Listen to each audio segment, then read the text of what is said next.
News 360 में बढ़ते अगली खबर की तरफ, जहां वक्फ संपत्ति में घोटाले की जांच को लेकर मौलाना शहाबुद्दीन रजवी ने मुख्यमंत्री योगी आदित्यनाथ को पत्र लिखकर जांच करने की मांग की है और साथ ही समाजवादी पार्टी पर गंभीर आरोप लगाकर यूपी की सियासत में एक बहस छेड़ दी है। देखिए रिपोर्ट।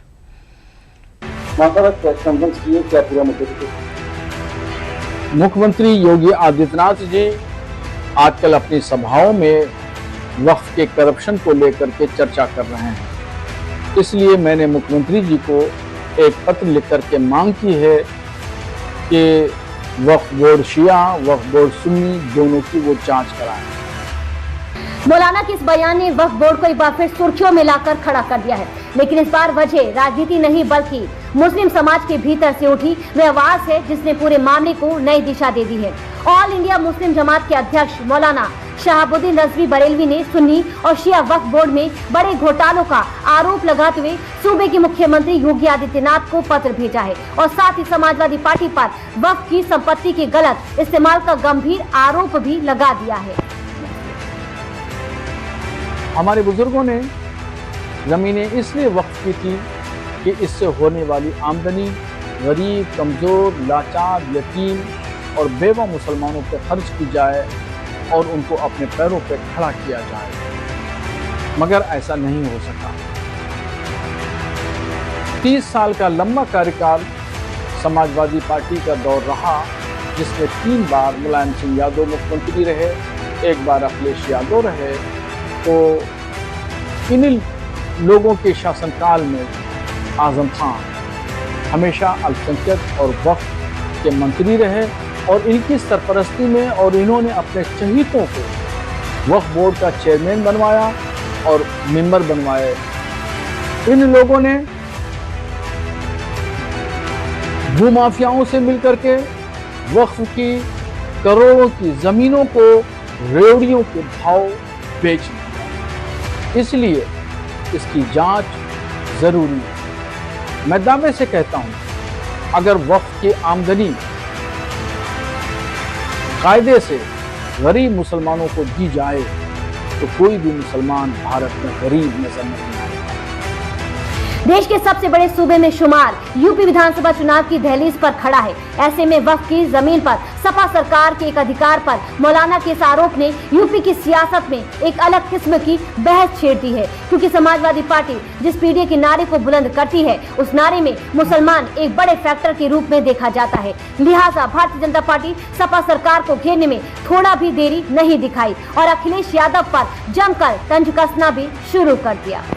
सही कहा है मौलाना ने, क्योंकि जब समाजवादी पार्टी कांग्रेस की सरकारें प्रदेश में हुआ करती थी तो इन लोगों ने करोड़ों की ज़मीन को हज़ारों रुपए में खरीद लिया और ख़रीद करके उस पर या तो माल बना लिया या होटल बना लिया या दुकान बना लिया।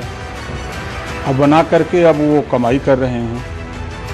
अब जब उसकी जांच होनी चाहिए। हम तो कह रहे हैं कि उन्होंने दिया है मुख्यमंत्री को, वो कागज आ रहा है हमारे यहाँ। हम तो चाह रहे हैं कि इसकी सीबीआई जांच होनी चाहिए ताकि पोल खुल जाए लोगों का जो बहुत चिल्ला रहे हैं। जो वक्फ की संपत्तियों को अवैध रूप से बेच रहे हैं, उसके ऊपर अवैध रूप से काबिज हो रहे हैं। तो इन तमाम शिकायतों को देखते हुए केंद्र की मोदी सरकार वक्फ संशोधन अधिनियम लेके आई, जिसका आम मुसलमानों ने उसका स्वागत भी किया। और जब आंकड़े देखे गए तो ये बड़े चौंकाने वाले कुछ आंकड़े सामने आए कि वक्फ की संपत्तियों पे हमने देखा कि सबसे ज़्यादा अवैध कब्जों की शिकायत कब आई।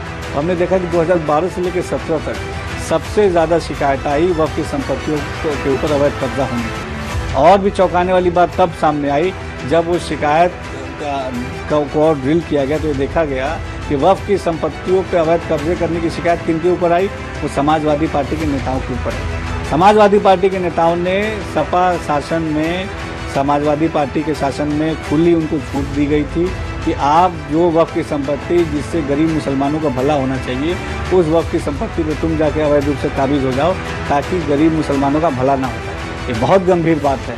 उसमें जितनी भी शिकायतें हैं उन सब का निदान किया जा रहा है। जो नया वक्फ एक्ट बना है उसके रोशनी में हर जगह वक्फ बोर्ड गठित हो रहा है और जो वक्फ बोर्ड गठित होगा उसमें सरकार का मकसद ये है कि कोई भी गड़बड़ी होने नहीं दिया जाए और गड़बड़ी जो हुई है उसको रोका जाए। वक्फ संपत्ति की जांच को लेकर जहां सियासत और उसके प्रासंगिकता पर भी बात की जा रही है, तो वहीं दूसरी तरफ मुस्लिम समाज वक्फ में घोटाले को खारिज नहीं कर रहा है और साथ ही मुस्लिम धर्मगुरु भी मौलाना शहाबुद्दीन रज़वी बरेलवी की बातों से सहमत नजर आ रहे हैं।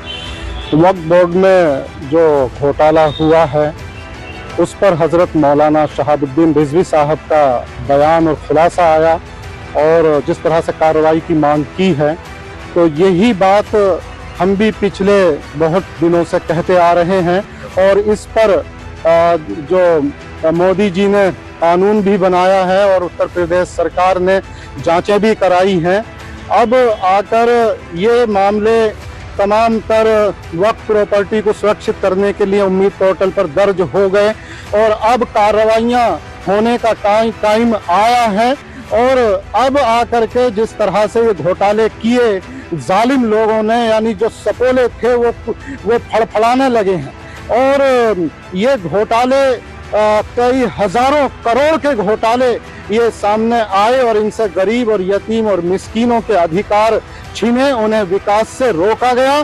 वक्फ की संपत्ति पर घोटाले की बात ऐसे ही चर्चा के केंद्र में नहीं आई है, बल्कि वक्फ में ऐसी विसंगतियां हैं जिसे सिरे से नकारा भी नहीं जा सकता। लिहाजा वक्फ में घोटाला किन किन शहरों में है, एक बार नजर उस पर भी डाल लेते हैं। जौनपुर में 4167 प्रॉपर्टी है, जिसमें अवैध कब्जा 2096 पर हुआ है। जहां बरेलवी की बात करें तो यहां पर 3652 प्रॉपर्टी है, इसमें अवैध कब्जा 2116 पर हुआ है। अयोध्या की बात करें तो यहां पर 3499 प्रॉपर्टी है, जिसमें 2000 तक कब्जा हुआ है। रामपुर में देखें तो यहां पर 3365 वक्फ प्रॉपर्टी है और इसमें अवैध कब्जा 2363 पर हुआ है। शाहजहांपुर की बात करें तो यहाँ पर भी 2589 वक्फ की प्रॉपर्टी है और यहाँ पर 2371 पर अवैध कब्जा हुआ है। कानपुर में देखें तो यहाँ पर 1670 वक्फ की प्रॉपर्टी है और यहाँ 548 पर अवैध कब्जा हुआ है। वही लोग विरोध कर रहे हैं वक्फ संशोधन बिल का, जो लोग काबिज हैं संपत्तियों पर, जिन्होंने कब्जा कर रखा है संपत्तियों पर। बेशक वही लोग विरोध कर रहे हैं, वही लोग मुखालफत कर रहे हैं जिन लोगों ने वक्फ संपत्तियों पर कब्जा कर रखा है। वक्फ की जमीनों पर अपने ताजमहल तामीर कर रखे हैं, शादी हाल बना रखे हैं, शॉपिंग कम्प्लेक्स बना रखे हैं, मार्केटें बना रखी हैं या फिर किराए पे उसको चलवा रहे हैं। वही लोग विरोध कर रहे हैं कि कहीं वक्फ संशोधन बिल का फरमूदा अगर लागू हो गया तो उनके पैर से जमीनें निकल जाएंगी, उनके हाथ से करोड़ों की होने वाली आमदनी खत्म हो जाएगी। ये दर्द उनको सता रहा है। तो ये थे मौलाना शहाबुद्दीन रज़वी साहब, जिन्होंने हमें बताया डिटेल में कि किस तरह से वक्फ की संपत्तियों में बंदरबाट हुआ है और वो मांग कर रहे हैं लगातार मुख्यमंत्री से, सरकार से, कि वक्फ संपत्तियों की जांच की जाए, वक्फ बोर्ड की जांच की जाए, उनके खिलाफ कार्रवाइयां हों ताकि मजलूमों का हक उन तक पहुंच सके। नाज़रीन, जो डीडी न्यूज़ के लिए बरेली से।